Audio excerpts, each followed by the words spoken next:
آیت نمبر 30 کی تلاوت ہوئی ہے. 29 آیتیں آپ سن چکے ہیں، جس کا اجمالی خاکہ یہ ہے کہ اللہ تعالیٰ نے حضرت یوسف کا پورا واقعہ مرتب انداز میں پیش کیا ہے، جس میں بے شمار نصیحتیں اور عبرت کی باتیں ملتی ہیں. ان کو اللہ نے کنویں سے تخت شاہی پر بٹھا دیا اور ملک مصر میں عزیز مصر کے گھر میں ان کو رہائش گاہ عطا فرمائی. اس طرح زمین میں تمکن بخشا.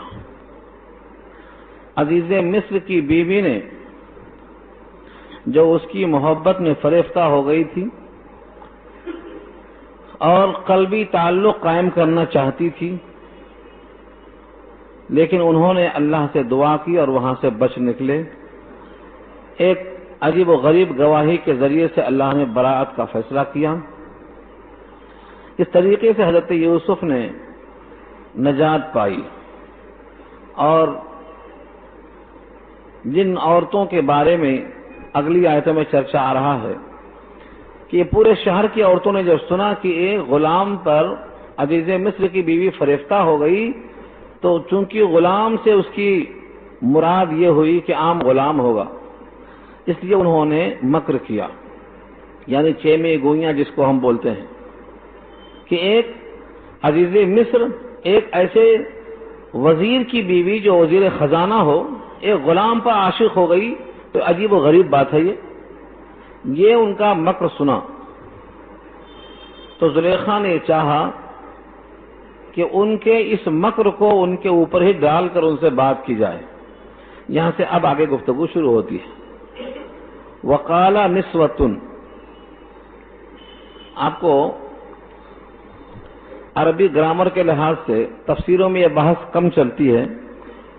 بڑی تفسیریں پڑھیں گے جو عربی کی ہے تو بحث کریں گے. دیکھیے وقال نسوۃ، نسوۃ مؤنث ہے اور قال مذکر ہے. قالا کے لیے نسوتن کا استعمال کس معنی میں ہوا؟ قالا اگر مذکر ہے تو نسوتن مؤنث کیسے لایا گیا؟ عام طور سے قالت آنا چاہیے صیغے کے اعتبار سے، لیکن اگر آپ تھوڑا سا توجہ کریں تو سمجھ میں آئے گا کہ اگر فاعل بعد میں آ رہا ہے اور فعل پہلے ہے تو اس میں دونوں گنجائش ہے. طلع الشمس اور طلعت الشمس دونوں جائز ہے، لیکن وہاں جہاں مؤنث سماعی ہو، یہاں تو باقاعدہ نسوتن کی تا بتا رہی ہے، اور یہ لفظ بھی عورت کے لیے ہے جو حقیقی مؤنث ہے. یہاں پر وقال نسوتن کیوں کہا؟ عورتوں نے کہا، ہونا چاہیے وقالت نسوتن. تمام اردو کی تفسیروں نے آپ دیکھیں گے کوئی ذکر نہیں کرتا، کیونکہ عوام اردو پڑھتے ہیں، اردو والوں کو الجھانا اس میں اچھا نہیں ہوتا، اس واسطے اس کا ذکر بھی نہیں ملتا آپ کو. اور جو کتابوں میں اس کا تذکرہ ملے گا وہ عربی میں ہوتی ہیں، عام لوگ اس کو نہیں سمجھ سکتے ہیں. اس واسطے یہ بحث ان کے سامنے کبھی آتی ہی نہیں ہے. ہم بھی ایک سوال چھوڑتے ہیں آپ کے سامنے ایک ہفتے کے لیے، کہاں تک سوچتے ہیں آپ دیکھیں. کچھ مطالعہ کرتے ہیں نہیں کرتے ہیں. یہاں ماشاءاللہ عربی کلاس بھی شروع ہو چکی ہے، وہاں بھی کریں گے ڈسکس کہ لوگ کتنا محنت کرتے ہیں، کتنا جستجو کرتے ہیں قرآن کریم کی عربیت کی طرف. ایک سوال ہم بھی چھوڑ دیے دیتے ہیں. آج ایک ہفتے کا موقع ہے، اگلے ہفتے میں بحث ہوگی اس کی. سوال یہ ہے قالا مذکر ہے، نسوۃ مؤنث ہے، بجائے قالت کے قالا کیوں استعمال کیا اللہ نے؟ قرآن کریم کی عربیت پر بھی یہودیوں نے کئی سوال کیے ہیں، کئی سوال قرآن کریم کے کئی مقامات پر ہیں، اور جو عربی گرامر کے مطابق بالکل نہیں سمجھ میں آتی ہے ظاہری نگاہ میں، اس کو سمجھنے کے لیے، ان مشکلات کو حل کرنے کے لیے بڑی کوشش کرنا پڑتا ہے. بہرحال قصہ دلچسپ ہے، ادھر مضمون بڑا خشک ہے، اور ادھر جانے سے آپ کی توجہ ادھر سے بھٹک جائے گی. خلاصہ یہ ہے کہ عورتوں نے شہر میں چرچا کیا. پھر مدینہ سے مراد مصر ہے. مدینہ کہتے ہیں شہر کو، اب اگر مدینہ کا لفظ کہا جائے گا تو مدینہ منورہ کے لیے مخصوص ہو گیا ہے، ورنہ لغت کے اعتبار سے لفظ مدینہ ہر شہر کے لیے بولا جاتا ہے۔ چنانچہ یہاں لفظ مدینہ ملک مصر کے واسطے بولا گیا۔ وقال نسوۃ فی المدینہ، اور کہا عورتوں نے شہر میں، کیسا کہا؟ چرچا کیا۔ کیا چرچا کیا؟ امرأۃ العزیز، کہ عزیز کی بیوی، یہ عزیز مصر مراد ہے اس سے۔ تراود فتاہا، پھسلاتی ہے وہ اپنے نوجوان سے، عن نفسہ، اس کے جی کے بارے میں۔ تراود، راودہ یراودو کے معنی آتے ہیں دل سے اس کو پھسلانا، تاکہ وہ ان کے دل کی مراد پوری کرنے کو تیار ہو جائے۔ یہ تراودو کا ترجمہ ہے۔ فتاہا، فتح نوجوان کو بولتے ہیں، اگر اس کی عمر کم ہے تو اس کو فتح نہیں کہیں گے، جب اس کی عمر شباب کی طرف پہنچتی ہے تبھی اس کو فتح کہا جائے گا۔ اس سے پہلے یوسف کے واسطے لفظ لقیط آیا تھا، کیونکہ عمر کم تھی، وہاں 10 سال کے تھے۔ یہاں انہی کے واسطے لفظ فتح آیا ہے، اور فتن کا لفظ ابراہیم کے واسطے بھی آیا ہے سورہ انبیاء میں۔ جب آدمی شباب کو پہنچ جائے تو لفظ فتح استعمال ہوتا ہے۔ وہ پھسلاتی ہے اپنے غلام سے، عن نفسہ، اس کے جی کے بارے میں۔ اب یہ بات کہ کس معنی میں پھسلاتی ہے اس کو اور واضح کیا اللہ نے، قد شغفہا حبا۔ شغف کے معنی آتے ہیں کسی کا دلچسپ مشغلہ، شغف کے معنی آتے ہیں کوئی دلچسپ مشغلہ جس میں اس کی طبیعت اس قدر منہمک ہو کہ اس کو دھن سوار ہے اس کی، تو شغف کہتے ہیں اس کو۔ قد شغفہا حبا، حبا محبت، محبت کے اعتبار سے اس کے دل میں اس کی محبت پیوست ہو گئی ہے، جس کو بولتے ہیں دل میں گھر کر لینا، جگہ پا لینا۔ یہ ترجمہ کس کا ہے؟ شغف کا۔ گویا زلیخا کے دل میں یوسف کی محبت گھر کر گئی ہے۔ اب ان تمام باتوں پر پوری عورتوں کا تذکرہ کیا تھا؟ انا لنراہا، بے شک ہم اس کو دیکھتے ہیں، بے شک ہم اس کو ضرور دیکھتے ہیں۔ یہاں دیکھنے سے مراد دل کی آنکھوں سے دیکھنا ہے، جس کو ہم خیال کرنا بولتے ہیں، ہمارا خیال ہے، آنکھوں سے دیکھنا مراد ہے یہاں پر نہیں۔ انا لنراہا، بے شک ہم اس کو خیال کرتے ہیں، دیکھتے ہیں، فی ضلال مبین، کھلی گمراہی میں۔ کھلی گمراہی میں کس معنی کر کہ ایک ایسے شخص کی خاتون ہے جو بہت ہی باعزت ہے اور مصر کے خزانے کا وزیر ہے، اس کی بیوی اپنے غلام کے ساتھ اگر جنسی تعلق قائم کرنا چاہتی ہے تو وہ اس کے واسطے انتہائی قباحت کی بات ہے۔ اس لیے کہا انا لنراہا فی ضلال مبین، کھلی گمراہی میں، صریح غلطی میں ہے۔ زلیخا تک یہ بات پہنچی۔ ظاہر یہ ہے کہ جب شہر میں چیمیں گوئیاں ہوں گی تو جہاں اپنے ہوتے ہیں وہاں دوسروں کے بھی پاس ہمارے بھی لوگ ہوتے ہیں۔ امام سعدی نے ایک جملہ کہا ہے، جب تم سے کوئی کسی کے بارے میں کوئی بات کہے تو یہ تم یقین کے ساتھ جان لینا کہ تم سے بھی یہ ان کو جا کر کہے گا۔ اصول ہے یہ۔ معلوم کیا ہوا؟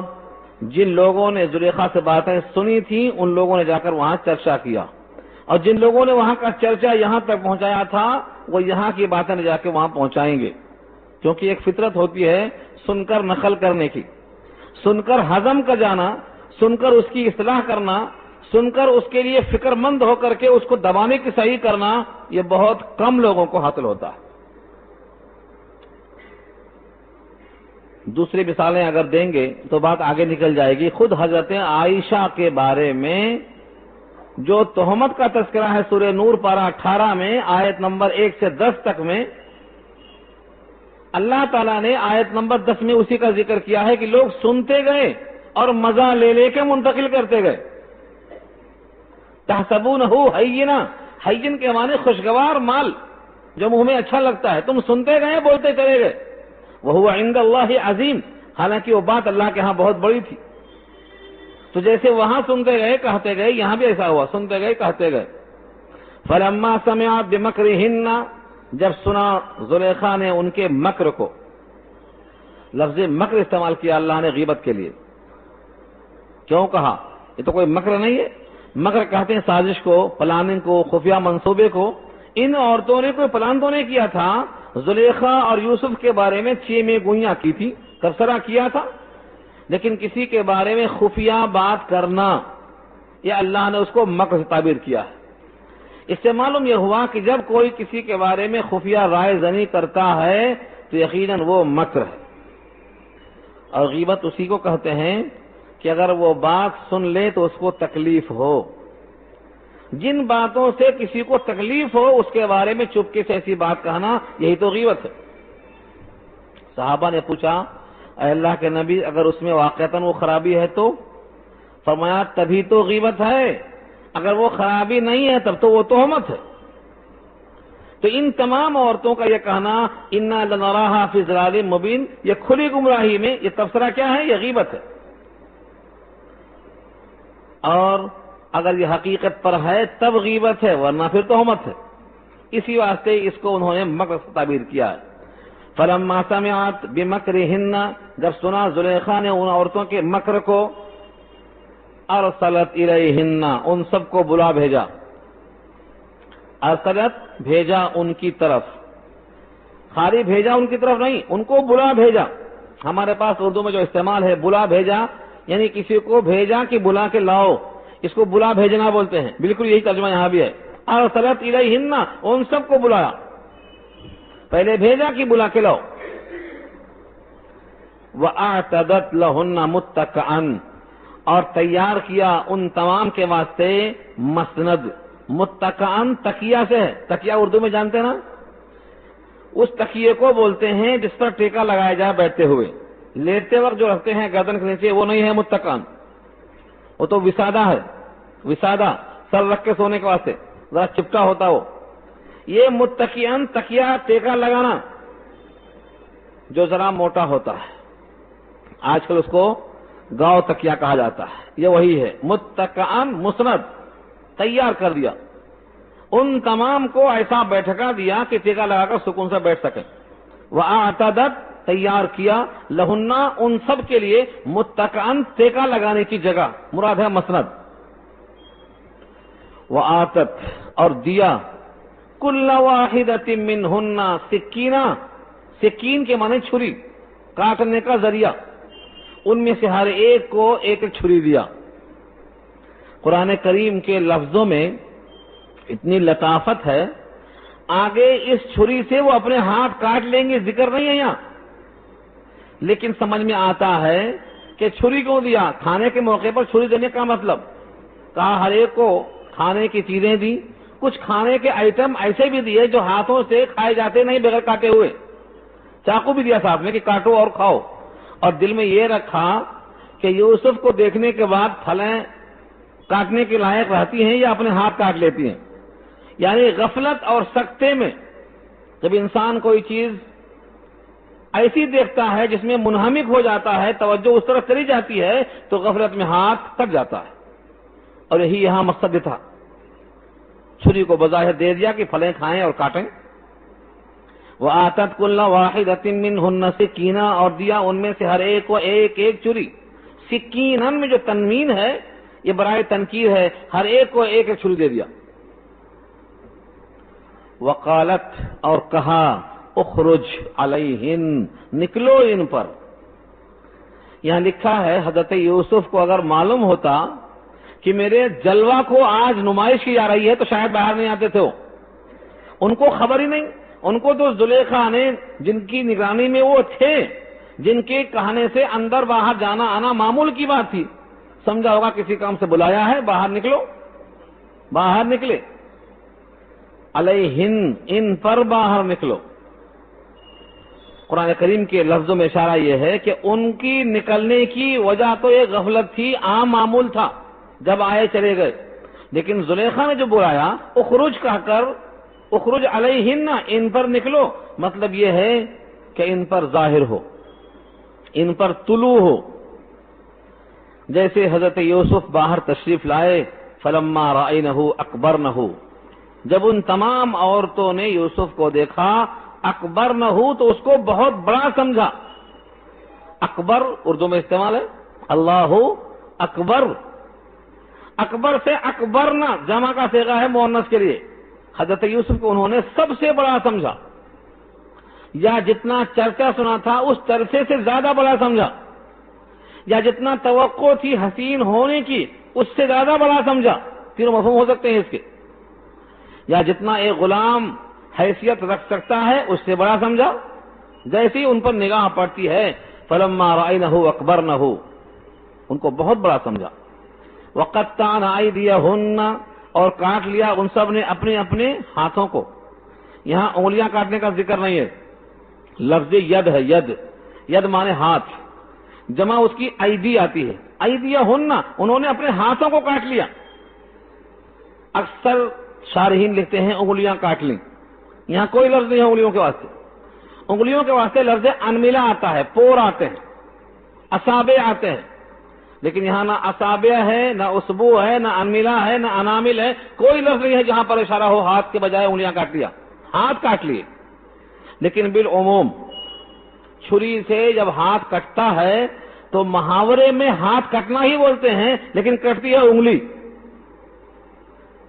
کسی بھی خاتون نے کچن میں یا پھلوں کے کاٹنے میں یا سلاد بنانے میں ہاتھ کاٹ لیا بولتے ہیں، لیکن کٹا کیا؟ انگلی کٹتی ہے۔ تو کٹنے کو تو انگلی کٹے گی، لیکن استعمال میں ہاتھ کٹنا ہی استعمال ہوتا ہے۔ قرآن کریم نے عام محاورے کے حساب سے لفظ ایدی استعمال کیا ہے، وقطعن ایدیہن، اور ان سب نے ہاتھ کاٹ لیے۔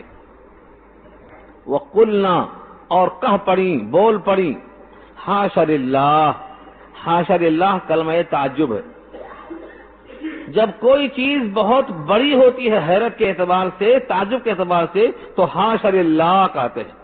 جیسے ہمارے پاس کوئی اچھی لگے تو ماشاءاللہ بولتے ہیں، ماشاءاللہ، ایسے یہاں ہے حاشا للہ، یعنی حیرانی کا جملہ ہے۔ ما ھذا الا ما ھذا بشرا، نہیں ہے یہ بشر، یہ بشر نہیں ہے، پھر کیا ہے یہ؟ ان ھذا الا ملک کریم، نہیں ہے یہ مگر ایک فرشتہ، وہ بھی معزز فرشتہ، عام فرشتہ بھی نہیں، کیونکہ ملکن کی صفت کریم لائے، اور کریم کے معنی معزز۔ اول تو فرشتہ کریم ہی ہوتا ہے، پھر ان فرشتوں میں بھی معزز و محترم۔ عورتوں کو فرشتہ کریم ہوتا ہے کیسے معلوم ہوا؟ کسی عورت نے کیا فرشتے کو دیکھا ہے؟ کسی عورت نے فرشتے کو فرشتے کی شکل میں بھی نہیں دیکھا، کسی فرشتے کو مرد کی شکل میں بھی نہیں دیکھا، پھر یہ یوسف کو فرشتہ کیسے کہا؟ کیا فرشتہ انسان کی طرح ہوتا ہے، انسانوں کی شکل میں ہوتا ہے؟ قرآن کریم کا اسلوب ہے یہ، جب بھی کوئی آدمی کسی سے متاثر ہوتا ہے، اس کی پاکیزگی سے، اس کے تقدس سے، اس کی خوبی سے، تو اس کے ذریعے جب متاثر ہوتا ہے تو اس کو بولتا ہے بھئی یہ تو انسان ہے، تو فرشتہ ہے، جس آج بولتے ہیں تو انسان نہیں ہے، دیوتا ہے۔ کوئی دیوتا کہتا ہے، کوئی فرشتہ کہتا ہے، یہ انتہائی تقدس، بزرگی، احترام کا اظہار کا ذریعہ ہے۔ ورنہ کون ہے جس نے فرشتوں کو دیکھا ہے؟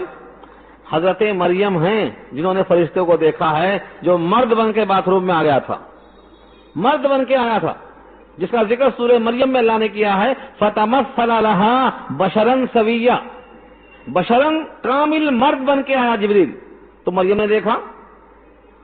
اور غار حرا میں حضور کو دبانے والا فرشتہ، یہ بھی حضور کو دکھائی دیا، غار حرا میں آتے ہوئے راستے میں دکھائی دیا، جس کا ذکر قاب قوسین میں آیا ہے سورہ نجم کے اندر۔ ورنہ کس کو نظر آتا فرشتہ؟ تو فرشتہ نظر نہیں آتا، یہ محاورہ ہے کہ نہیں ہے یہ شخص مگر ایک معزز فرشتہ، یہ آدمی ہے ہی نہیں۔ اس آیت کو سامنے رکھ کر ایک محاورہ استعمال ہوتا ہے کہ اہل عرب نے نبی صلی اللہ علیہ وسلم پر ایمان لا کر گردنیں کٹوا دی، اور یوسف کے حسن کو دیکھ کر عورتوں نے انگلیاں اور ہاتھ کٹوا دیے، لیکن دونوں میں فرق یہ ہے کہ ان عورتوں نے ہاتھ تو کاٹ لیا مگر ایمان نہیں لائیں، لیکن نبی صلی اللہ علیہ وسلم پر کفار قریش نے ایمان لا کر آپ کے مشن کو قبول کیا، پھر گردنیں کٹوا دی۔ تو وہاں حسن تھا، یہاں جمال ہے۔ آقا نے فرمایا اخی یوسف اجمل منی احسن منی وانا اجمل منہ، میرے بھائی یوسف مجھ سے زیادہ حسین ہیں لیکن میں ان سے زیادہ جمیل ہوں، ملاحت میرے ساتھ ہے۔ تو یہ فرق ہوا ہے کہ ان عورتوں نے ہاتھ تو کاٹا مگر وہ ایمان نہیں لائیں۔ یہاں کفار قریش نے ایمان لا کر پھر سے گردنیں کٹوا دی اور اپنا سب کچھ قربان کر دیا اس مشن کے آگے۔ قالت فذلکن الذی لمتننی فیہ، جب دیکھا زلیخا نے کہ عورتوں کے ہاتھ کٹ گئے، خون نکل رہا ہے اور بجائے پھل کاٹنے کے حیران ہو گئی، ششدر رہ گئی، تو اب موقع ملا بولنے کا۔ قالت، بولتی ہے زلیخا، فذلکن، یہی ہے وہ، فذلکن، یہ کن جو لفظ ہے یہ مخاطب کے جمع کے اعتبار سے لایا جاتا ہے۔ مخاطب اگر دو ہیں تو ذالکما، مخاطب ایک ہے تو ذالکا، عورتیں ہیں تو ذالکن، اس واسطے کہا فذالکن، یہی ہے وہ شخص، اصل ذالکا ہی بولنا ہے لیکن کننا مخاطب کے اعتبار سے کہا گیا۔ الذی لمتننی فیہ، جس کے بارے میں تم مجھ کو ملامت کرتی تھی، یہی ہے وہ۔ ہم نے تو اب تک اپنا ہاتھ نہیں کاٹا، تم نے تو پہلی نگاہ میں ہاتھ کاٹ دیا۔ پہلی نگاہ کا بڑا اثر ہوتا ہے، ہاں، اسی واسطے کہتے ہیں بیت اللہ پر پہلی نگاہ ہو تو جو چاہے مانگ لو، اللہ کا جلال، اللہ کی رحمت، پہلی نگاہ پر بیت اللہ میں دعائیں قبول۔ اور کہتے ہیں پہلی نگاہ میں دلہن اگر پسند آ گئی تو ہمیشہ اس کا احساس باقی رہتا ہے۔ تو پہلی نگاہ کا اثر یہ ہے۔ زلیخا نے کہا دیکھو یہی وہ ہے، تم نے پہلی بار دیکھا اور اپنا ہاتھ کاٹ لیا، اور ہم تو اب تک محفوظ ہیں، ہمارے ہاتھ پیر کچھ بھی نہیں کٹے، اب بتاؤ ملامت کے لائق تم ہو کہ ہم؟ فذلکن الذی لمتننی فیہ، جس کے بارے میں تم مجھے ملامت کرتی تھی کہ ایک غلام سے عشق ہو گیا، یہی وہ شخص ہے، دیکھو۔ وَلَقَدْ رَاوَدتُّهُ عَن نَفْسِهِ، زلیخا نے یہاں کھول دیا ابہام کو، اجمال کو، جو اب تک مخفی تھا پورا کھول دیا، تشت ازبام کر دیا۔ وَلَقَدْ، اور البتہ تحقیق، رَاوَدتُّهُ، میں نے اس کو پھسلایا تھا، عن نفسه، اس کے جی کے بارے میں، فاستعصم، لیکن وہ معصوم رہا۔ فاستعصم میں الف سین تے باب استفعال کی ہے، چاہنا، اور عصمہ کے معنی معصوم ہونا، معصوم ہونے کو طلب کیا، معصوم ہونے کو پسند کیا، معصوم ہی رہا۔ زلیخا نے یہاں اقرار کر لیا، اب تک اقرار نہیں کیا تھا، اپنے شوہر کے سامنے کیا کہا تھا، ایسوں کی سزا کیا ہو سوائے جیل خانے کے سزا کے، لیکن اب کہا نہیں، میں نے ہی اس کو پھسلایا تھا، اور یہ بچنے کی پوری کوشش کرتا رہا۔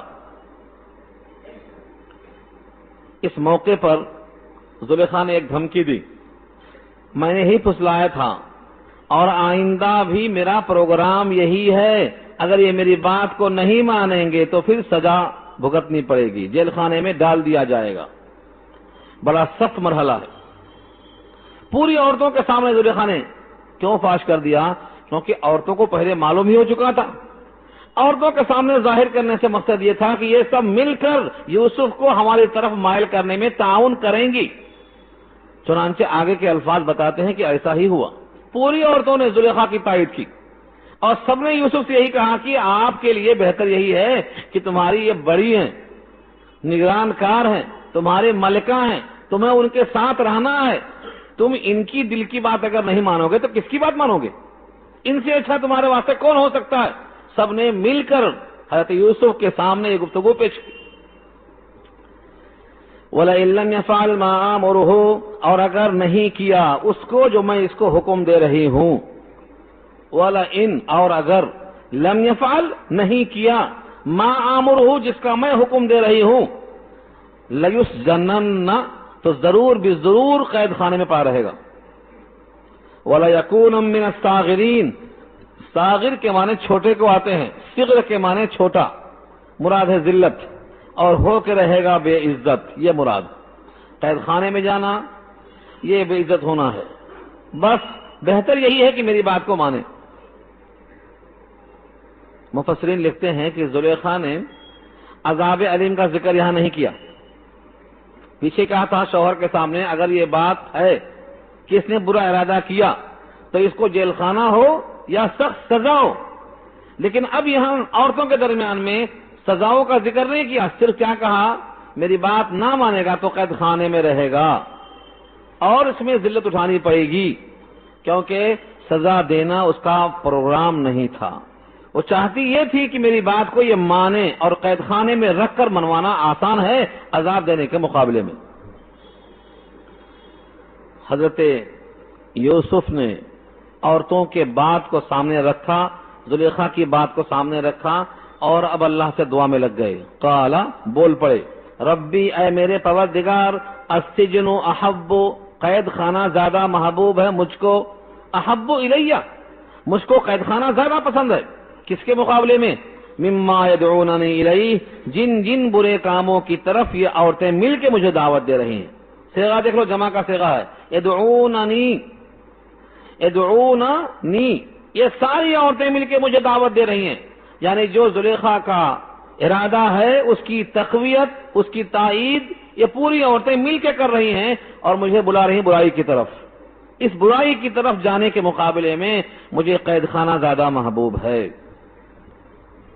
وَإِلَّا تَصْرِفْ عَنِّي كَيْدَهُنَّ، اور اگر آپ نہ پھیریں مجھ سے ان کے قید کو، ان کے داؤں کو، أَصْبُ إِلَيْهِنَّ، تو میں ان کی طرف مائل ہو جاؤں گا۔ مطلب یہ ہے گھرا ہوا ہوں، گھر ان کا، اختیار ان کا، قبضہ ان کا، رائے عامہ ان کی، میں اکیلا۔ اگر اس موقع پر آپ نے ان کا قید، ان کا داؤں، ان کا منصوبہ، ان کی پلاننگ ان پہ نہ پھیر دیا تو میں ان کی طرف مائل ہو جاؤں گا۔ أَصْبُ إِلَيْهِنَّ وَأَكُن مِّنَ الْجَاهِلِينَ، اور ہو کے رہ جاؤں گا نادانوں میں سے۔ ایک نبی ایسے موقع پر ایسے جملے استعمال کرنا کہ میں ان کی طرف متوجہ ہو جاؤں گا اور نادانی کر بیٹھوں گا، یہ عصمت انبیاء کے خلاف ہے کہ نہیں؟ بہت بڑا سوال لگتا ہے یہاں۔ اور ایک سوال یہ بھی ہے کہ حضرت یوسف نے عورتوں کے برائی سے زیادہ قید خانے کو محبوب کیوں کیا؟ یہ بھی تو ہو سکتا تھا کہ یا اللہ نہ مجھے قید خانہ ملے اور نہ مجھے ان کی برائی ملے، مجھے عافیت مل جائے، یہ بھی ہو سکتا تھا۔ چنانچہ ترمذی کی روایت ہے، کسی کو آپ نے سنا کہ صبر کی دعا کر رہا ہے اللہ سے۔ ہمارے بہت سے لوگ آج بھی دعا کرتے ہیں صبر کی تلقین، صبر کی دعا کرنا در حقیقت مصیبت کو دعوت دینا ہے۔ صبر کی دعا کرنا در حقیقت مصیبت کو دعوت دینا ہے۔ صبروں و ثبت اقدامنا، یہ صبر کا جو لفظ آیا ہے وہ ثابت قدمی کے معنی میں اس وقت ہے جب میدان کارزار میں ہے، کہ یہاں سے بھاگنا نہیں، قدم جما دینا۔ عام مسلمانوں کو صبر کی دعا نہیں کرنا چاہیے بلکہ عافیت کی دعا کرنا چاہیے، عافیت کی۔ ترمذی کی روایت موجود ہے، اسی آیت کے ذیل میں لکھا ہے کہ نبی صلی اللہ علیہ وسلم فرماتے تھے اللہ سے عافیت مانگو۔ دو مصیبت سامنے ہے، ایک جیل خانہ ہے، ایک برا عمل ہے۔ ان دو میں تقابل مت کرو کہ اس برائی سے یہ برائی مجھے اچھی لگتی ہے، نہیں، ان دو برائیوں سے مجھے عافیت اچھی لگتی ہے، عافیت کی دعا کرنا۔ چنانچہ حضرت عائشہ کی وہ دعا منقول ہے، اے حضور، اے اللہ کے رسول، اگر مجھے شب قدر مل جائے تو کیا مانگوں؟ تو کہا یوں کہو، اللہم انک عفو تحب العفو فاعف عنی، معافی کی دعا کرو۔ ایک مقام فرمایا عافیت اس طرح مانگو، اللہم انا نسألک العفو والعافیہ والمعافات الدائمہ فی الدین والدنیا والآخرہ۔ ہر جگہ عافیت ہی مانگا، دنیا میں، دین میں، آخرت میں عافیت، یعنی نہ یہ مصیبت نہ یہ مصیبت، تو اللہ اس پر قادر تھے۔ لیکن لکھا ہے حضرت یوسف ان عورتوں کے مکر سے اس قدر مزمحل ہو گئے تھے کہ یہ کہا کہ قید خانہ بھی اس کے مقابلے میں بہتر ہے، کم سے کم اس پر کوئی سزا تو نہیں ہوگی اللہ کی طرف سے، یہاں تو سزاؤں کا اندیشہ ہے۔ رہا عصمت انبیاء کی، انبیاء معصوم ہوتے ہیں، ان سے یہ خطائیں ہو ہی نہیں سکتی ہیں، لیکن اسباب پر اور اسباب کے رکاوٹوں کو دیکھ کر انہوں نے اللہ کی طرف توجہ فرمایا کہ اس عصمت میں تعاون اللہ سے ہی ممکن ہے، کیونکہ ہر طرف سے بندہ گھرا ہوا ہے اور ہر طرف سے غلطی کا امکان ہے۔ اس لیے جب بندے کو اللہ کی عافیت مل جاتی ہے تو برائی سے بچ سکتا ہے۔ اس واسطے کہا اسب الیہن واکم من الجاہلین، اگر آپ نے مجھے نہیں روکا تو میں ان کی طرف مائل ہو جاؤں گا، ان کے داؤں پیچ کو برداشت نہ کر سکوں گا اور ہو جاؤں گا نادانوں میں سے، نادانی والا کام کر بیٹھوں گا۔ مفسرین لکھتے ہیں یہاں سے کہ جب بندہ ہر طرف سے مایوس ہو جائے کوئی راستہ نظر نہ آئے تو اس کو چاہیے اللہ کی طرف متوجہ ہو جائے، اللہ راستے کو آسان کر دیتے ہیں۔ چنانچہ اس آیت میں کیا ہوا؟ فاستجاب لہ ربہ، ان کے رب نے ان کی دعا قبول کر لیا۔ فاستجاب، قبول کر لیا ان کے لیے ان کے رب نے۔ کیا دعا قبول کر لیا؟ کہ اب زلیخا کے شر سے ان کو بچانا ہے، اور اس برائی کے مقابلے میں جیل خانہ محبوب ہے تو وہاں کا انتظام کرنا ہے۔ فصرف عنہ کیدہن، اللہ نے پھیر دیا ان سے ان کے قید کو، ان کے داؤں کو۔ انہ هو السمیع العلیم، بے شک وہ سننے والا اور جاننے والا ہے۔ اللہ سننے والے جاننے والے ہیں، یعنی ہر بندے کی ہر دعا سنتے ہیں، ہر بندے کے احوال کو اچھی طرح جانتے ہیں۔ جو بندہ پورے استعداد کے ساتھ، قلبی توجہ کے ساتھ اللہ سے مانگتا ہے، اللہ اس کو عطا فرماتے ہیں۔ حضرت یوسف کی اس دعا کو اللہ نے قبول فرما لیا۔ پھر کیا ہوا؟ حضرت یوسف کا یہ عمل اور زلیخا کا یہ بیٹھک کرنا، پورے شہر کی عورتوں کو جمع کر کے ان کے ہاتھ کو کٹوا دینا، اس سے کیا ہوا؟ چرچا اور بڑھ گیا۔ عزیز مصر نے کہا کہ یہ چرچا بڑھنے سے بہتر یہ ہے، اگرچہ یوسف پاک دامن ہے، لیکن اب گھر میں ان کو رکھنا مزید موقع فراہم کرنے کے مترادف ہوگا۔ حکمت کا تقاضا یہ ہے کہ ان کو زلیخا سے الگ کر دیا جائے تاکہ نہ رہے بانس نہ بجے بانسری۔ چنانچہ اگلی آیت میں اللہ نے فرمایا ثم بدا لہم، پھر ظاہر ہوا ان کے لیے من بعد ما رأوا الآیات، بعد اس کے کہ انہوں نے نشانیوں کو دیکھا۔ آیات، نشانیاں، قرائن، ایک تو بچے کی گواہی، دوسرے کرتے کا پھٹنا، تیسرے دروازہ کھل جانا خود بخود، ایسی تمام چیزوں کو نشانیوں کے طور پر جب دیکھا عزیز مصر نے تو پہچان لیا کہ عورت کا مکر ہے، ان کیدکن عظیم، اور آخر میں فیصلہ یہی کیا لیسجنن،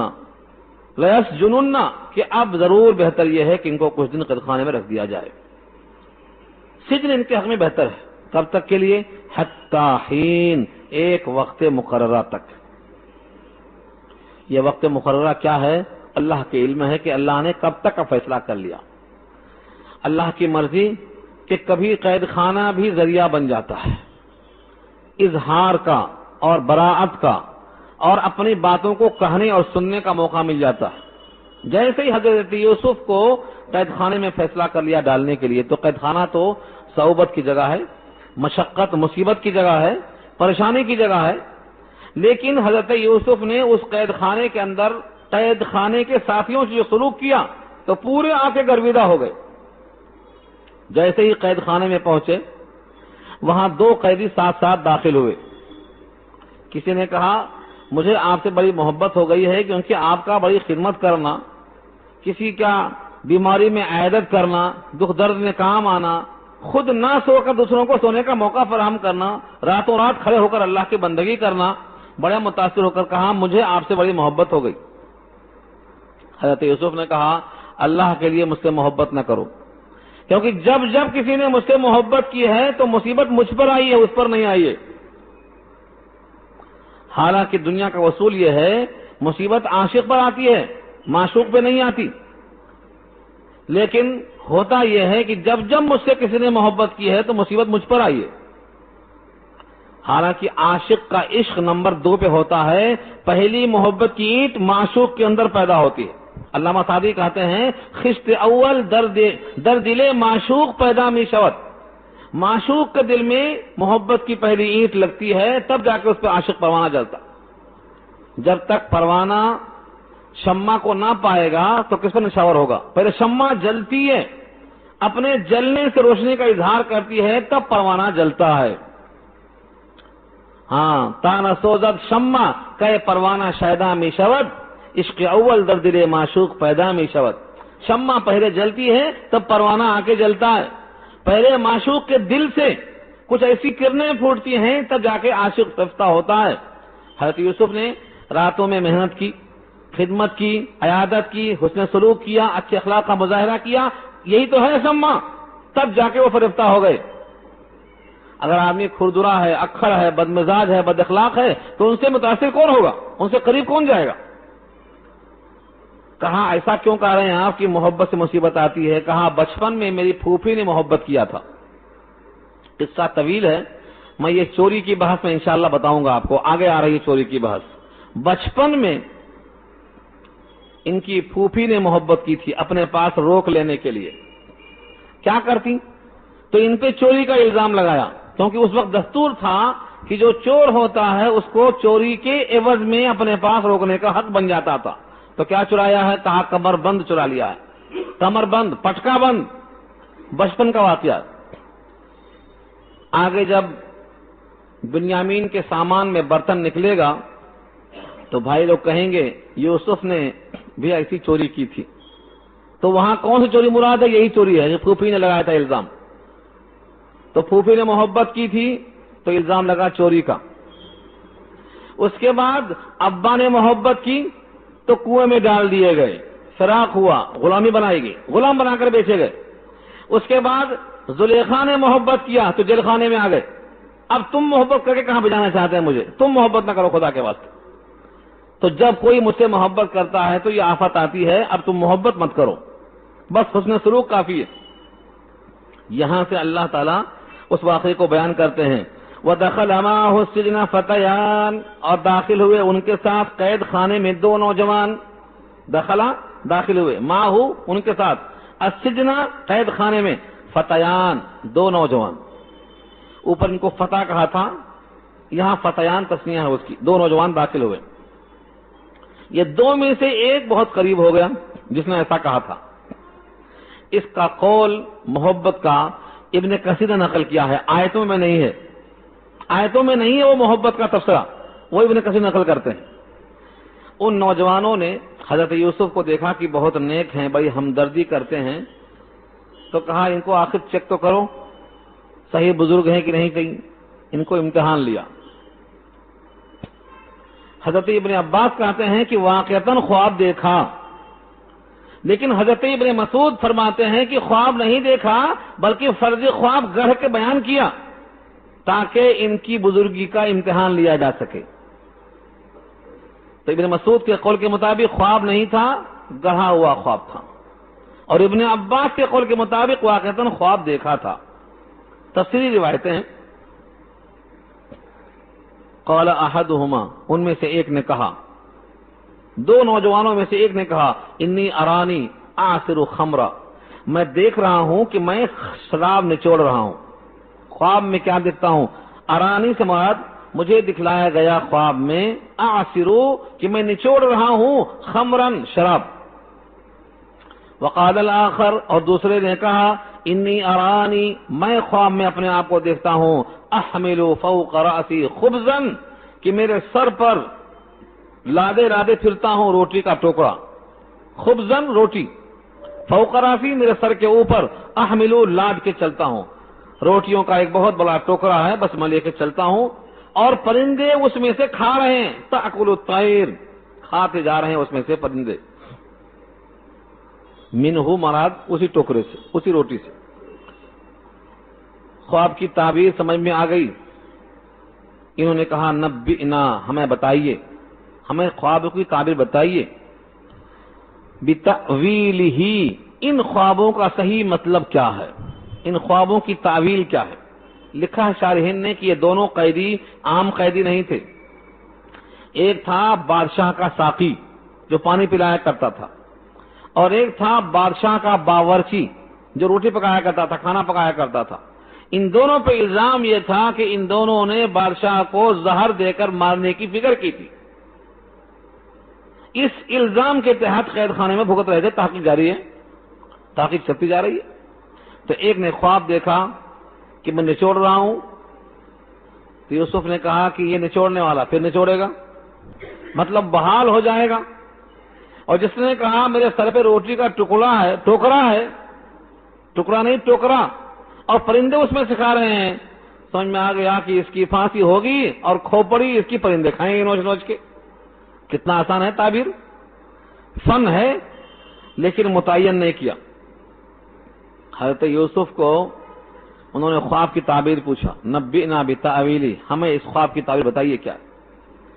آگے کہا انا نراک من المحسنین، بے شک ہم آپ کو محسنین میں سے خیال کرتے ہیں، نیکوکار خیال کرتے ہیں، آپ ہم پر احسان کرنے والے ہیں، ہمیں اس کتاب بتائیے کیا؟ حضرت یوسف نے ان کی تعبیر بتانے سے پہلے ایک معجزے کا ذکر کیا۔ معجزہ کیا تھا؟ کہا دیکھو تم دونوں کے پاس جو کھانا آتا ہے، چاہے گھر سے آتا ہو چاہے قید خانے والے بھیجتے ہوں، کھانا کیسا آتا ہے، کتنا آتا ہے اور کس قسم کا آتا ہے، کھانا آنے سے پہلے ہم بتا دیں گے کھانا ایسا آ رہا ہے۔ اور یہ کوئی میرے پاس شعبدہ نہیں ہے، کہانت نہیں ہے، کوئی جنون نہیں ہے، بلکہ یہ اللہ کا علم ہے۔ یہ تمہارے پاس آج نہیں آئے گا مگر الا نبأتکما، مگر میں تم دونوں کو خبردار کر دوں گا اس کی تفصیل سے، بتأویل ہی، اس کی تفصیل سے۔ یہاں دو ترجمہ کیا ہے شارحین نے، ایک تو ترجمہ کیا مفتی شفیع صاحب نے کہ کھانے کے بارے میں بول دوں گا، کھانا کیسا ہے، کیا آئے گا، کتنا آئے گا، کہاں سے آئے گا، تو یہ معجزہ ہوگا۔ اور ایک قول یہ ہے کہ ٹھیک ہے تمہارے خوابوں کی تعبیر چاہیے نا، تمہارا دوپہر کا کھانا آنے سے پہلے میں تعبیر بول دوں گا، تب تک میری ایک بات سن لو، تب تک میری ایک بات سن لو۔ گویا اصل تمہاری بات سے پہلے ایک ضروری بات ہے کہ تم توحید پر آ جاؤ، رسالت پہ آ جاؤ، آخرت کو مان لو، یہ ہے بتعبیر ہی۔ کہا نہیں آئے گا تم دونوں کے پاس کھانا جس کو تمہیں کھلایا جاتا ہے مگر میں اس کی تعویل تم کو بتا دوں گا، مطلب اس سے پہلے پہلے بیان کر دوں گا، تب تک تم میری بات کو سن لو۔ قبل ان یاتیکما، اس سے قبل کہ تمہارے پاس وہ دونوں کھانا آئے، اور یہ میرا بتانا، میرے پاس کوئی جن نہیں، کوئی کہانت نہیں، کوئی شعبدہ بازی نہیں، کسی قسم کا کوئی مکر ہیرا سازی نہیں، بلکہ ذالکما مما علمنی ربی، یہ میرا علم اس وجہ سے ہے کہ مجھ کو سکھلایا ہے میرے رب نے۔ ذالکما، یہ مخاطب چونکہ دو تھے تو ذالکا سے ذالکما ہو گیا، مما اس میں سے ہے جو علمنی ربی مجھ کو سکھلایا ہے میرے پروردگار نے۔ اللہ نے بہت سے سکھائے تھے فنون، یہ بھی اس میں سے ایک فن سکھایا اللہ نے۔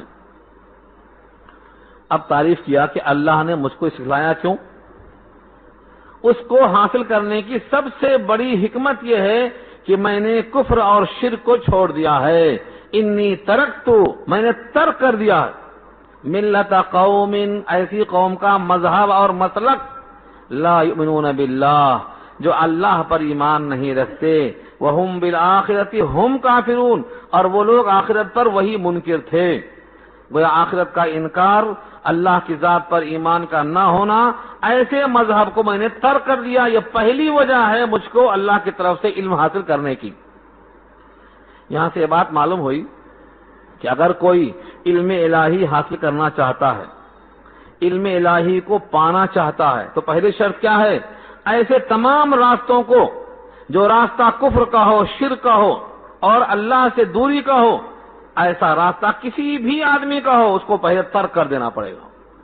یہ گویا پرہیز ہے۔ جیسے حکیم صاحب بولتے ہیں دیکھو یہ میری دوا فائدہ کرے گی مگر تمہیں کھٹے کا پرہیز ہے، تمہیں کھٹا بیگن نہیں کھانا، دہی نہیں کھانا، اور تمہیں یہ نیبو نہیں کھانا، یہ سب پرہیز، تب دوا فائدہ کرے گی، نہیں تو فائدہ نہیں کرے گی۔ بس یہی حال ہے علم الہی کے حصول کے لیے، یہ شرطیں ہیں کہ ایسی قوم کا مذہب ترک کرنا پڑے گا جو اللہ پر ایمان نہ رکھتی ہو اور آخرت پر یقین کے بجائے کفر کرتی ہو، ان کا مسلک چھوڑنا پڑے گا، یہ شرط رکھا اللہ نے۔ اور یہ تو ہوا منفی، یہ چھوڑنا ہے، اور اختیار کیا کرنا ہے؟ کرنا کیا ہے؟ جیسے کوئی کہتا بھائی دیکھو یہ تو کھانے کے پرہیز ہیں، کرنے کے کام یہ ہے کہ صبح اٹھنا، غسل کرنا، نہانا، صاف کپڑے پہننا، یہ سب کیا ہے؟ یہ کرنے کے کام ہیں۔ یہاں بھی فرمایا واتبعت ملت آبائی ابراہیم، اور میں نے اتباع کیا ہے اپنے باپ داداؤں کے مذہب کی، یعنی ابراہیم کی، اسحاق کی، یعقوب کی۔ تین پشتوں کا ذکر کیا اور تینوں پشتیں نبی کی ہیں، یوسف، ابن یعقوب، ابن اسحاق، ابن ابراہیم، یہ چار پشتیں نبی کی ہیں۔ ان چاروں کا نام کیوں لیا؟ کہ یہ چاروں کے چاروں اتباع کے لائق ہیں۔ کچھ لوگ کہتے ہیں آبا و اجداد کی اتباع کرنا یہاں ثابت ہوتا ہے، یہ نہیں سمجھتے ہیں کہ آبا و اجداد کی اتباع کرنا ثابت صرف 3 ہی پشت میں کیوں ہو رہا ہے، 4تھی پشت کا نام کیوں نہیں لیا؟ کیونکہ وہ مشرک تھے، ابراہیم کے والد مشرک تھے۔ وَإِذْ قَالَ إِبْرَاهِيمُ لِأَبِيهِ آزَرَ أَتَتَّخِذُ أَصْنَامًا آلِهَةً، سورہ انعام کی آیت میں واضح کر دیا۔ اللہ نے یہاں پر 3 پشتوں کا نام لیا، 4تھی پشت کا نام نہیں لیا۔ معلوم کیا ہوا؟ اگر وہ موحد ہیں تو ان کی اتباع کی جائے گی فخریہ، اور اگر وہ مشرک ہیں تو ان کی اتباع نہیں کی جائے گی بلکہ ان سے گریز کیا جائے گا۔ چنانچہ اوپر کی آیت میں جن کے مسلک اور مذہب سے دوری کا ذکر کیا ہے وہ 4تھی پشت ہے۔ دادا مشرک تھے، میں نے اس سے پرہیز کر لیا، لیکن اس کے بعد کی 3 نسلوں میں توحید تھی، میں نے ان کو فالو کر لیا ہے۔ اصول کیا نکلا؟ اگر ماں باپ مشرک ہیں تو ان کی اتباع نہیں کرنا ہے، اور اگر ماں باپ موحد ہیں تو ان کی توحید کو قبول کرنا ہے۔ یہی فرق معلوم ہوا یہاں پر۔ تو پہلی آیت میں جن کے مسلک اور مذہب کو چھوڑنے کا ذکر تھا وہ آزر تھے، اور دوسری آیت میں جن کے مسلک کو قبول کرنے کا ذکر تھا یہ پورے موحد اور انبیاء میں سے تھے، ابراہیم، اسحاق و یعقوب۔ آیتوں کو پھر دیکھیں آپ۔ انی ترکت ملت قوم، بے شک میں نے ترک کر دیا ہے ایسی قوم کا مسلک اور مذہب، لا یؤمنون باللہ، جو اللہ پر ایمان نہیں رکھتے، وہم بالآخرۃ ہم کافرون، اور وہ آخرت کا انکار کرنے والے ہیں۔ واتبعت، اور میں نے اتباع کیا، میں نے فالو کیا، ملت آبائی، میرے آبا کے مذہب میں سے۔ کس کا مذہب؟ ابراہیم، اسحاق، یعقوب کا، تینوں کا نام لیا۔ جب 3 پشت کا نام لیا جا سکتا ہے تو 4تھی کا بھی لیا جا سکتا تھا، لیکن محض اس واسطے کہ وہاں شرک تھا اللہ نے منقطع کر دیا۔ ما کان لنا ان نشرک باللہ من شیء، نہیں ہے ہمارے لیے مناسب، زیبا، کسی حال میں مناسب نہیں کہ ہم شرک کریں اللہ کے ساتھ کچھ بھی۔ من شیء، ذرہ برابر، شے مانے کچھ، اور شیء کی تنوین برائے تنکیر تقلیل کے، بالکل ذرہ برابر بھی شرک کرنا ہمارے واسطے مناسب نہیں ہے۔ یعنی جس عمل میں اور جس فکر میں ذرہ برابر شرک کا شائبہ ہو، ہمیں اس عمل کو چھوڑ دینا ہے، ہمیں اس پر توجہ نہیں کرنا۔ ذالک من فضل اللہ علینا، ہم پر یہ اللہ کے فضل میں سے ہے۔ اللہ کے فضل ہمارے بہت ہیں، ان میں سے ایک فضل یہ بھی ہے کہ ہم نے شرک کو چھوڑ دیا، توحید کو قبول کیا۔ ہمارے آبا و اجداد میں سے جو مشرک تھے ان کی اتباع نہیں کیا، جو موحد تھے ان کی اتباع کیا۔ یہ ہم پر اللہ کا فضل ہے، اور یہ فضل ہم پر تنہا نہیں ہے، وعلی الناس، بہت سے لوگوں پر فضل ہے۔ آپ بھی محسوس کیجئے، اگر آپ کو اللہ نے توحید دیا، قرآن سے قریب کیا، رسول اللہ پر ایمان لانے کا موقع عطا فرمایا، ورنہ کیا کرتے؟ آج کتنے لوگ ہیں اپنے ہاتھوں سے بت بنا کر پوجا کر رہے ہیں، بے شعوری ایمان میں پڑے ہوئے ہیں، نہ ان کو آخرت نہ آخرت کے مسائل۔ یہ اللہ کا فضل جیسے ان پر تھا بہت سے لوگوں پر ہے، آج بھی یہ فیصلہ ہے۔ ذالک من فضل اللہ علینا وعلی الناس ولکن اکثر الناس لا یشکرون، لیکن اکثر لوگ شکر نہیں کرتے۔ اس انتخاب پر کہ اللہ نے ہم کو موحد بنایا، ہمیں ایمان باللہ، ایمان بالرسول، ایمان بیوم الآخرہ کی توفیق بخشی، اس نعمت پر جو ہم پر اللہ کا فضل ہے، اکثر لوگ شکر ادا نہیں کرتے بلکہ اپنے مستی میں پڑے ہوئے۔ کوئی زبان سے کہہ لے شکر الحمدللہ، یہ کافی نہیں ہے۔ شکر الحمدللہ بولنا کافی نہیں ہے۔ لکھا ہے شکر کی تعریف میں سورہ والعادیات کی تفسیر میں، جہاں ہے ان الانسان لربہ لکنود، انسان رب کا ناشکرا ہے، وہاں لکھا ہے شکر کی تعریف یہ ہے کہ نعمتوں کے ساتھ نعمت دینے والا بھی یاد آئے، نعمت کو نعمت دینے والے کی مرضی میں استعمال کرے، نعمت کو نعمت دینے والے کی مرضی کے خلاف استعمال نہ کرے۔ 3 چیزیں ہیں۔ حسن بصری کا قول ہے، ابو بکر واسی کا قول ہے، ابو وراق کا قول ہے، یہ تمام اقوال ان کے ملتے جلتے ہیں۔ آج ہم زبان سے شکر کرتے ہیں لیکن نعمت کو منعم کی مرضی میں استعمال نہیں کرتے، اپنی خواہش میں استعمال کرتے، یہ شکر نہیں ہے۔ اگر آج کسی سے کہا جائے بھئی آپ کے لڑکی کی شادی ہے، خرچہ آپ کر رہے ہیں کہ دوسرا کر رہا ہے، تو آپ کہیں گے میاں کیا بات ہے، کیا ہم کوئی غریب فقیر آدمی ہیں؟ ہماری بیٹی ہے، ہم خرچہ کریں گے؟ سوال یہ ہے، اب جب نبی کوئی نہیں آئے گا، کوئی کتاب نہیں آئے گی، تو جو انسان کافر ہو کے مرتے ہیں، یہ قرآن شریف، یہ دین آپ کا نہیں ہے ان تک پہنچانے کے لیے؟ کس کا ہے یہ؟ اس قرآن کریم پر جو حقوق عائد ہوتے ہیں، اگر آپ سے کہا جائے کہ یہ قرآن بھی آپ ہی کا ہے، جیسے بیٹی آپ کی ہے، 2 لاکھ 5 لاکھ خرچہ کر رہے ہیں، یہ قرآن بھی آپ کا ہے، لوگوں تک پہنچانا ہے، تو تم پہنچا لو۔ یہ کیا ہے؟ یہ بے اعتنائی ہے، ناشکری ہے۔ یہ قرآن کریم بھی اللہ کی عظیم نعمت ہے، نبی صلی اللہ علیہ وسلم کے تمام معجزات میں سے یہ باقی ہے، یہ لوگوں پر اللہ کا فضل ہے، لیکن اکثر لوگ شکر نہیں کرتے۔ وَلَٰكِنَّ أَكْثَرَ النَّاسِ لَا يَشْكُرُونَ۔ یہ توحید کی دعوت ہو گئی، یہ توحید کا پیغام ہو گیا، کفر کو ترک کرنا، توحید کو اختیار کرنے کا پیغام بھی دے دیا، معجزہ بھی ظاہر کر دیا۔ اب ان سے مخاطب ہے، قید خانے کے ساتھیوں سے، یا صاحب السجن، اے میرے قید خانے کے ساتھیوں۔ کیا پیار ہے انداز میں؟ آج کوئی چھوٹا آدمی سامنے آئے تو بولتے ہیں بہت کم رتبے کا ہے یہ۔ یوسف جیسا پیغمبر ساری دنیا کے حسن کا آدھا حسن کا مالک ہے، قید خانے میں قیدیوں سے، کیا وہاں پورے فرشتے تھے قید خانے میں؟ وہاں تو چور، زانی، قاتل، مجرموں کا ٹولا جمع ہوتا وہاں تو۔ ان مجرموں کے درمیان بھی نفرت نہیں، محبت سے پیغام پیش کیا ہے۔ آج ہم کہتے ہیں بھائی بڑا ماحول متنفر ہے، ہم دینی کام کیسے کریں؟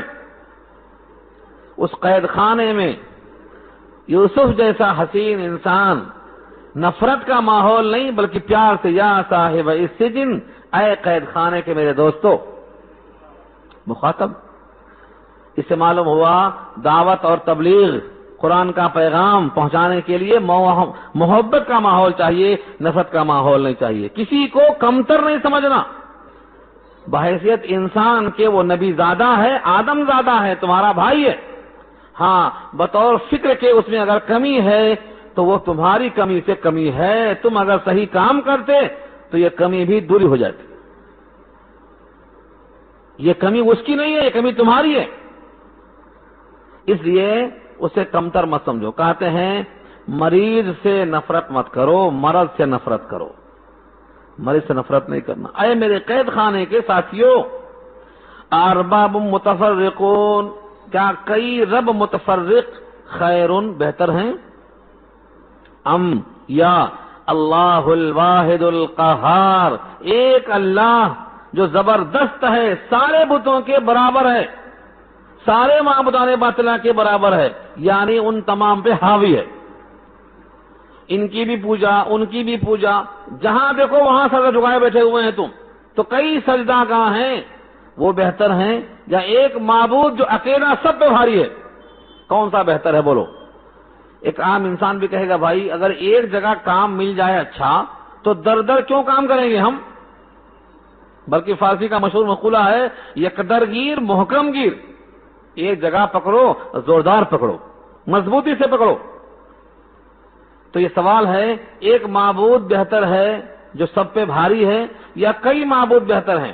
ایک سجدہ گاہ بہتر ہے یا کئی سجدہ گاہیں بہتر ہیں؟ دیکھو یوسف نے پوچھا ہے یہ، اور یہ یوسف نے سوال کیا ہے قید خانے کے ساتھیوں سے جو کافر تھے اور مشرک تھے، لیکن ہم یہ سوال آج کرتے ہیں ان انسانوں سے جو کئی سجدہ گاہیں تلاش کرتے ہیں۔ یہی سوال یوسف کا، آج وہ تمام مسلمان جو کئی جگہ سجدہ گاہ بنانا چاہتے ہیں، یہ سوال ان سے باقی ہے۔ یوسف نے سوال کیا ہے، ہر ایک کا جواب یہ ہونا چاہیے کہ ایک اللہ بہتر ہے جو سب پہ بھاری ہے، ایک اللہ بہتر ہے جو قادر مطلق ہے۔ یہ تو ان کا عقیدہ ہے، یا بارش کا خدا، یا پانی کا خدا، یا رزق کا خدا، یا موت کا خدا، یا صحت کا خدا، یہ تو تمام خداؤں کے تقسیم کر رکھا ہے۔ مواحد تو وہ ہے وہ اللہ کی قدرت میں ہر چیز کو تسلیم کر لیتا ہے۔ تو آج اس کی ضرورت ہے، آج سجدہ گاہیں بہت ہو گئی ہیں، نماز میں مسجد میں سجدہ کرنے والے کم ہو گئے اور باطل جگہوں میں سجدہ کرنے والے بہت زیادہ ہو گئے۔ یہ سوال میرا نہیں ہے، میں صرف ترجمہ کر رہا ہوں. یوسف نے سوال کیا ہے قید خانے والوں سے. سوال دہراتا ہوں. یا صاحب السجن، اے میرے قید خانے کے ساتھیوں، کیا ارباب رب کی جمع ہے، رب کی جمع ارباب، کیا کئی رب متفرق ہیں جو بہتر ہیں؟ ارباب متفرقون خیر ام اللہ الواحد القہار، یا ایک اللہ بہتر ہے جو زبردست ہے قہار. اللہ کی بہت صفتوں میں سے چن کے لائے ہیں قہار، جس کا غلبہ ہو سب کے اوپر. قہار کے معنی قہر، غلبہ ایسا ہو کہ کوئی چھو نہ کر سکے، کوئی اس کی مرضی کے بغیر بات کرنے پر قادر نہیں. ایک اللہ بہتر ہے یا کئی معبود جو بکھرے ہوئے ہیں، بھٹکے ہوئے ہیں، ان میں سے سجدہ کرنا بہتر ہے. اب اس کی تشریح کر دیا کہ وہ متفرق جو بکھرے ہوئے کئی معبود ہیں وہ کون کون سے ہیں، گنوایا ہے یہاں پر. جن جن کو تم خدا سمجھ کر پوجا کرتے ہو، سنو، وہ حقیقت میں بت جو ہیں کچھ گڑھے ہوئے نام ہیں. تم نے نام گڑھ لیا ہے، یہ ہمارا بت ہے، اس کا یہ نام ہے، فرضی نام. خود خانہ کعبہ میں اور صفا مروہ کے درمیان سائی میں یہ حبل ہے، یہ لات ہے، یہ منات ہے، یہ غوث ہے، یہ نصر ہے، ہر ایک کا الگ الگ خدا تھا. کسی کا حبل تھا، کسی کا صفا تھا، یہ عزا پہ او نائلہ پر فضا تھا. اسی طرح گھر گھر نیا یہ خدا تھا، ہر ایک کے پاس خدا الگ تھا. آج بھی ہر گھر میں خدا ہوتا ہے بہتوں کے پاس، یہ متفرق خدا ہیں. یہاں کہا ما تعبدون من دون اللہ، ما تعبدون من دونہ، جن جن کی تم عبادت کرتے ہو اللہ کو چھوڑ کر، وہ نہیں ہیں مگر کچھ نام. الا اسماء، کچھ نام ہیں، سمیتموہا، تم نے ان کا نام گڑھ کے رکھ لیا ہے. کیا کہا؟ یہ پانی کا خدا، یہ مٹی کا خدا. تم نے نام رکھ لیا یہ مٹی کا خدا ہے، یہ پانی کا خدا ہے، یہ غذاؤں کا خدا ہے. انتم و آباؤکم، تم نے، تمہارے آبا و اجداد نے. ما انزل اللہ بہا من سلطان، نہیں نازل کیا ہے اللہ نے ان کے ساتھ کوئی سلطان، کوئی برہان، کوئی دلیل، کوئی حجت، کوئی دلیل نہیں. یہ بولتے نہیں، یہ سنتے نہیں، یہ چڑھاوا کھاتے نہیں. کتا اگر پیشاب کرتا ہے تو اس کو بھگانے پر قادر نہیں، اور مکھیاں اگر لے کے چلتی ہیں اس میں سے اس کے ریشے، تو ریشہ چھیننے پر قادر نہیں. قرآن نے یہ سب باتیں کہی ہیں. وَإِن يَسْلُبْهُمُ الذُّبَابُ شَيْئًا لَا يَسْتَنْقِذُوهُ مِنْهُ، مکھیوں سے چھیننے پر قادر نہیں ہے. اور جو ان کی عبادت کرتے ہیں، ان کی عبادت کرنے کی ان کو خبر بھی نہیں ہے. ہماری پوجا بھی کی جا رہی ہے، یہ سب تم نے گڑھ رکھا ہے. ان الحکم الا للہ، نہیں ہے حکم مگر اللہ کا. یعنی کسی کا حکم قابل عمل نہیں ہے مگر اللہ کا. اللہ ہی ہمارا سب کچھ ہے، اسی کا حکم قابل عمل ہے. امر اللہ تعبدوا الا ایاہ، اللہ کے بہت سے امر ہیں، اللہ کے بہت سے حکم ہیں. ان میں سے سب سے بہترین حکم، سب سے زیادہ جامع اور اہم حکم، سب سے پہلا جس کو فوقیت دی جا سکتی ہے، وہ یہ حکم کیا ہے؟ ہمارا اللہ نے حکم کیا ان لا تعبدوا الا ایاہ، کہ تم بندگی مت کرو مگر اسی کی. یہ حکم اللہ کا سب سے اول حکم ہے، اس پر قائم رہو. بندگی، غلامی، غلامی کا سب سے اعلیٰ درجہ ہے سجدہ، ورنہ غلامی کے اور طریقے بھی ہیں. نماز میں قیام کی حالت میں ہاتھ باندھ کے کھڑا ہونا، یہ بھی غلامی کا تصور ہے. رکوع میں جھکنا، یہ بھی غلامی کا تصور ہے. سجدہ تو اس کا اعلیٰ درجہ ہے ہی. جن جن کاموں کو اللہ نے کرنے کا حکم دیا ہے، یہ سب کے سب غلامی ہیں. 1 گھنٹے کی غلامی نہیں، 24 گھنٹے کی بھی نہیں. جب تک زندہ ہیں ہم غلام ہیں، ہمیں غلامی ہی کرنا ہے. جیسا سونے کا حکم دیا ویسا سونا ہے، کھانے کا حکم دیا ویسا کھانا کھانا ہے. لیکن شادی جیسی کہا ویسی نہیں کریں گے، اپنی مرضی کی کریں گے، معیاری کریں گے. نانا کی، نانی کی، پھوپھی کی، سب کی خواہشیں پوری کریں گے، اللہ کا حکم توڑ دیں گے. ہے ایسا نہیں ہے؟ کون سے مسلمان آئیں گے سدھرنے کے لیے؟ کہاں سے آئیں گے؟ جب بندہ خوشی میں اور غم میں بھی اللہ کا بندہ نہیں بن سکا تو وہ ابھی ناقص ہے. اس کی بندگی ناقص ہے، اس کا ایمان ناقص ہے، اس کا اسلام ابھی ناقص ہے۔ اللہ نے ایک موقع پہ کہا ہے یا ایھا الذین آمنوا ادخلوا فی السلم کافہ ولا تتبعوا خطوات الشیطان، اے ایمان والو اسلام میں مکمل داخل ہو جاؤ اور شیطان کے نقش قدم کی اتباع مت کرو۔ یعنی جہاں جہاں تم نے اسلام چھوڑا سمجھ لو تم نے وہاں اسلام کو چھوڑا ہی نہیں، شیطان کی اتباع بھی کی وہاں۔ یہ قرآن نے واضح پیغام دیا ہے۔ تو یہ جو پیغام ہے حضرت یوسف کا، سب سے بڑا حکم اللہ کا یہ ہے کہ اسی کی بندگی کرو، اس کے سوا کسی کی بندگی مت کرو، یعنی حکم اسی کا چلے گا۔ ذالک الدین القیم، یہ ہے دین درست، یہ ہے دین مضبوط۔ قیم کے معنی سیدھا سادھا، اس میں کوئی کجی نہیں، کوئی ٹیڑھاپن نہیں، بندگی اللہ کی ہو، حکم اسی کا چلے گا، بس یہ دین قیم ہے۔ ولکن اکثر الناس، لیکن اکثر لوگ نہیں جانتے، اکثر لوگ نہیں جانتے کہ دین قیم کیا ہے۔ وہ اپنی مرضی، خاندان والوں کی مرضی، محلے والوں کی مرضی اور جو دوست احباب ہیں ان کی مرضی، انہی پر چلنے کو دین سمجھتے ہیں۔ دین قیم تو یہ ہے کہ اللہ کا حکم چلے، اپنے خواہش نہیں۔ ہاں اللہ نے کہا ہے یہ 50 سال 60 سال کی زندگی میں تم میری بات مان کر چلو، اس کے بعد ایسی حیات دوں گا کہ تمہاری مرضی چلے گی، اس کے بعد تمہاری مرضی چلے گی، نہ بڑھاپا آئے گا، نہ بیماری آئے گی، نہ گھر میں اکتاؤ گے، نہ گھر سے بے دخل کیے جاؤ گے۔ ہر ایک کا قد 60 گز کا، ہر ایک کی عمر 33 سال کی، ہر ایک کا چہرہ حسین تر ہوگا، اور اس کے بعد اعلان ہوگا تم سے راضی ہوں، ہمیشہ کے واسطے خوش رہو۔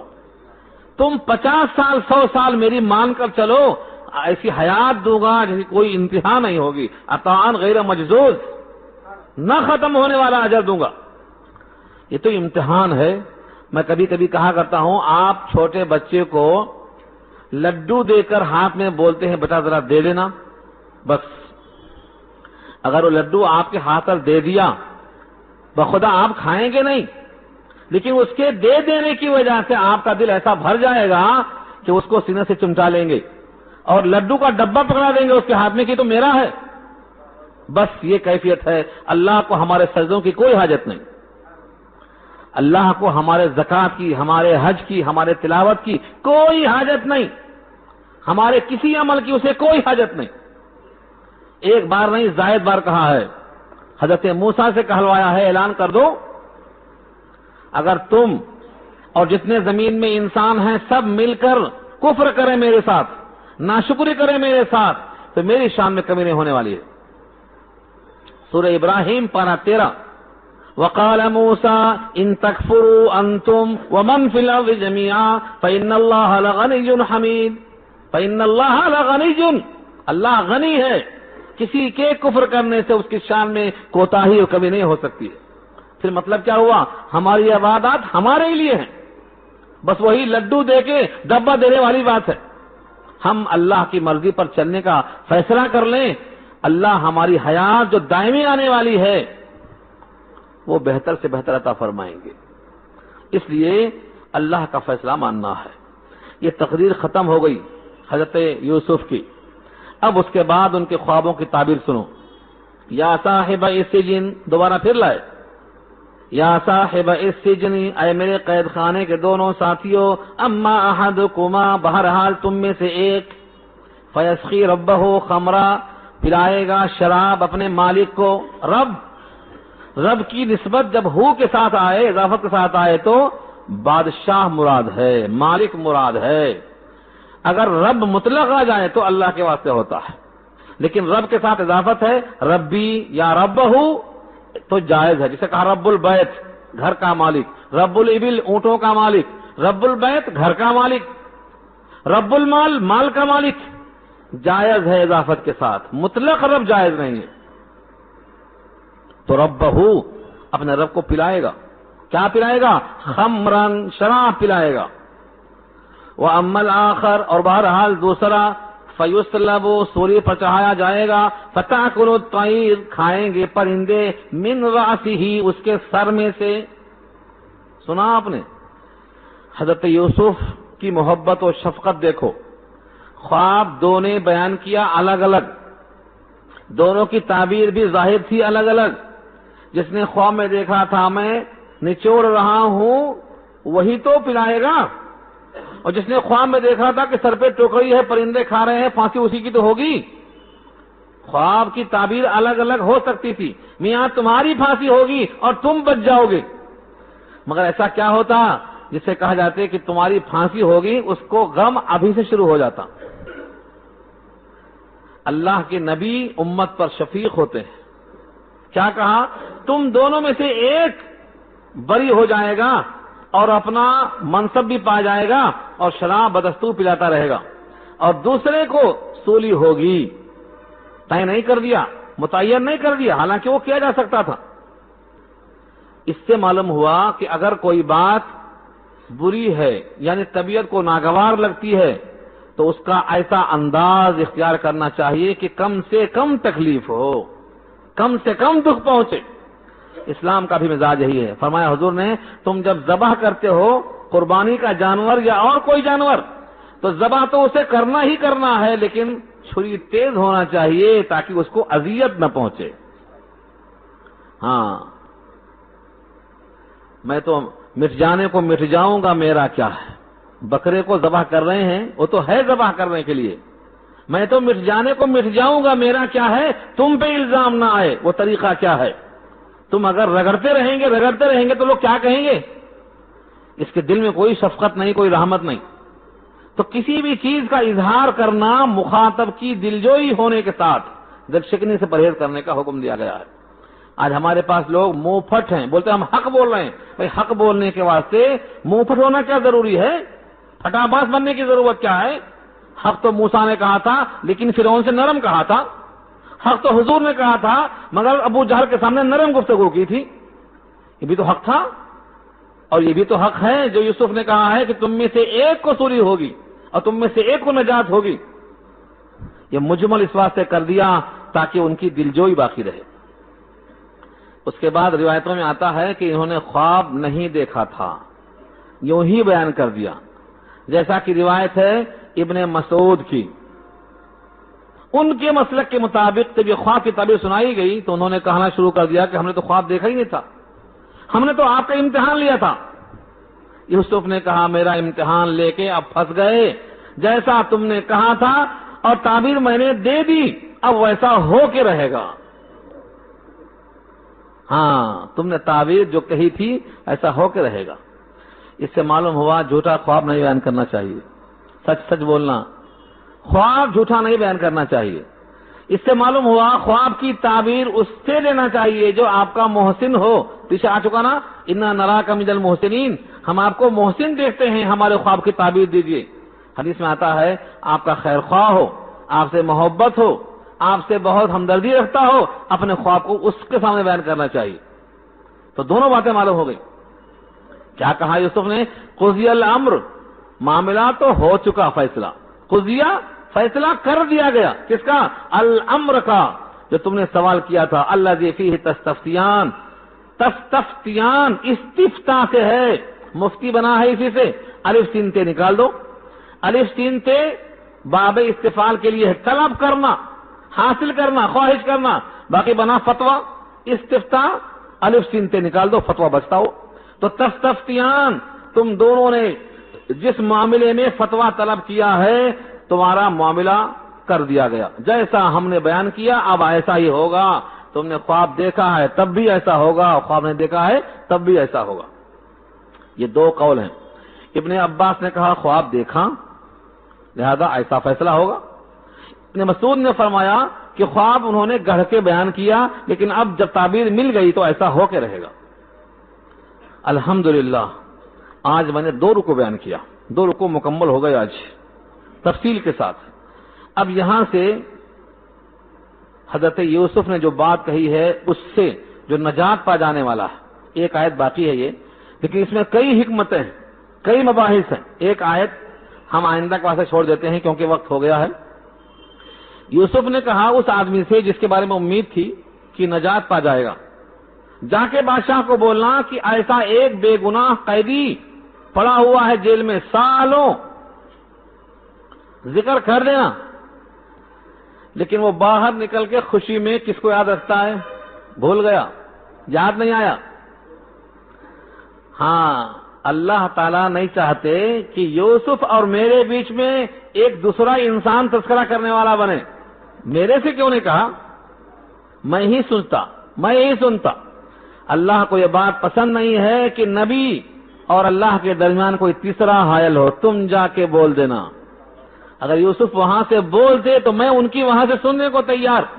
سمیع العلیم میری صفت ہے، اس لیے اللہ نے کیا کیا؟ اس کو بھلا ہی دیا۔ 7 سال تک بھولا رہا، پڑے رہے قید خانے کے اندر۔ یہ اگلی بحث آگے آ رہی ہے۔ وقال للذي ظن انه ناج منهما اذكرني عند ربك فانساه الشيطان ذكر ربه فلبث في السجن بضع سنين۔ کیا ہوا؟ اور کہا اس شخص سے جس کے بارے میں گمان تھا، گمان بمعنی یقین، اس خواب کی وجہ سے۔ انبیاء کا خواب سچا ہوتا ہے اور یہاں گمان بمعنی یقین ہوتا ہے۔ انہو، بے شک یہ بات، ناجن، نجات پانے والا ہے، منہما، ان دونوں قیدیوں میں سے، اذکرنی عند ربک، اپنے رب کے پاس یعنی مالک کے پاس، بادشاہ کے پاس میرا تذکرہ کر دینا۔ کیا تذکرہ کر دینا؟ کہ میں ایسا ایسا یہاں پڑا ہوں بے قصور۔ فانساہ الشیطان، شیطان نے بھلا دیا ذکر ربہ، اس کے رب کے تذکرے کو۔ فلبث، رہ گئے یوسف، فی السجن، قید خانے میں، بضع سنین، کئی سال، تقریباً 7 سال تک قید خانے میں یوسف رہے۔ اس کو یاد ہی نہیں آیا۔ کیوں یاد نہیں آیا؟ وہی کہ بندے اور رب کے درمیان واسطہ نہیں چاہیے۔ آج ہم بھی کیا بولتے؟ جا کے ذرا فلانے کو بول دینا۔ سچ یہ ہے اللہ سے براہ راست بول سکتے تھے آپ، اے اللہ یہ میری بات اس کے دل میں آپ ڈال دیجئے، کر کے دیکھو ایسا۔ اللہ کا بندے سے اور بندے کا اللہ سے جو تعلق ہے، اس تعلق کی بنیاد یہی ہے۔ ہم اپنے کو اللہ سے دور سمجھتے، ہم تو فرش پہ ہیں، انہوں عرش پہ ہیں، ہماری کب سن سکتے ہیں، یہ تھوڑی خیال ہے۔ وہ فرش پہ نہیں ہے لیکن فرش والوں سے غافل بھی تو نہیں ہے۔ نحن اقرب، کہا اللہ نے، ہم تمہاری شہادت سے زیادہ قریب ہیں۔ جب ہم سے وہ قریب ہیں تو اللہ سے کہنے کے بجائے کسی اور سے کہنا نہیں چاہیے۔ علامہ رومی نے مثنوی کے اندر ایک شعر جو لکھا ہے، اتصال بے قیاس و بے مثال، حس رب الناس را با جان ناس، ایسا اتصال ہے جو بے قیاس اور بے مثال ہے۔ اللہ تعالیٰ ہر بندے سے ایک تعلق رکھتے ہیں، اس تعلق کو ہم اور آپ اگر محسوس کر لیں تو ہماری تمام باتیں اللہ تک خود پہنچ جائیں۔ دعا کرو اللہ تعالیٰ ہماری تمام دعاؤں کو قبول فرمائے۔